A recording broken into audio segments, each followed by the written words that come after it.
Aristotle had the ingredients of a theory of justice that I think is very powerful, and that is that it's the job of a good political arrangement to provide each and every person with what they need to become capable of living rich and flourishing human lives.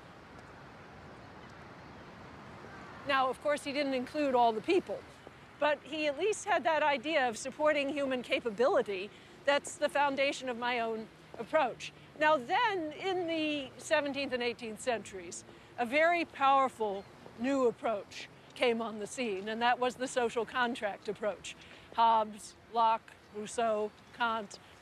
The social contract approach was inspired by the background culture of feudalism, where all opportunities were distributed unequally to people according to their class, their inherited wealth, and their status.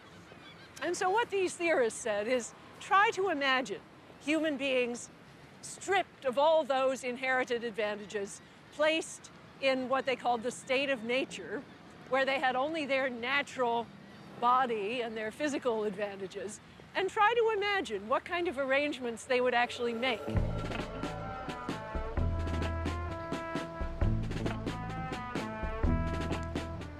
The social contract tradition is, of course, an academic, philosophical tradition, but it also has tremendous influence on popular culture and our general public life, because every day we hear things like, oh, those people don't pay their own way, or supporting some new group of people, well, there'll be a drag on our economy. So the idea that the good member of society is a producer who contributes advantage to everyone, that is a very live idea, and it lies behind the decline of welfare programs in this country. I think it lies behind many Americans' skepticism about Europe, about European social democracy. You hear terms like, oh, the nanny state, as though there was something wrong with the idea of maternal care as a conception of what society actually does. We also see it in another way in images of who the real man is. The real man is sort of like these people in the state of nature. He doesn't deeply need anyone. He isn't bound to anyone by ties of love and compassion. He's the loner who can go his own way, and then out of advantage, he'll choose to have certain kinds of social arrangements.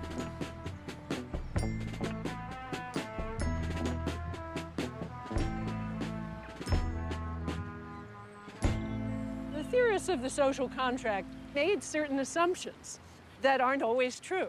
They assumed that the parties to this contract really are roughly equal in physical and mental power. Now, that was fine when you're thinking about adult men with no disabilities. But as some of them already began to notice, it doesn't do so well when you think about women, because women's oppression has always been partly occasioned by their physical weakness compared to men. And so if you leave out that physical asymmetry, you may be leaving out a problem that a theory of justice will need to fix. But it certainly does not do well when we think about justice for people with serious physical and mental disabilities. And in fact, some of the theorists who noticed that said, well, this is a problem, but we'll just have to solve it later. We'll get the theory first, then we'll work on this problem at some other point. Well, my thought is that this is not a small problem. There are a lot of people with serious physical and mental disabilities, but not only that, but it's all of us when we're little children and as we age. How do you think about justice when you're dealing with bodies that are very, very unequal in their ability and their power? And perhaps even harder, how do you think about it when you're dealing with mental powers that are very, very unequal in their potential? And I think that this is a really serious political problem. We have only just begun to understand how to educate children with disabilities, how to think about their political representation, how to design cities that are open to them. I mean this bridge we walked across. A person in a wheelchair can go over that bridge. But, 50 years ago, that would not have been the case. There would have been steps, and that person could not get to see this beautiful lakeshore.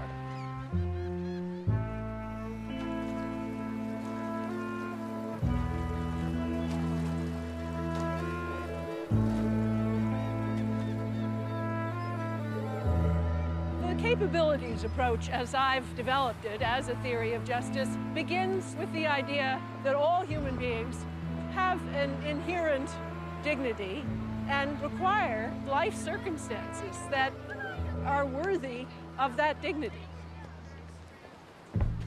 The areas of life that seem to me particularly important when we think about the capabilities are, of course, life is the very most basic one, bodily health, bodily integrity, the development of the senses, imagination, and thought, the development of practical reasoning, the development of affiliations, both more informal in the family and friendship, but also in the political community, the development of the ability to play and have recreational opportunities, the ability to have relationships with other creatures and the world of nature, developing emotional capabilities, because I think a lot of theories leave out the fact that we don't want to have lives that are filled with fear, for example.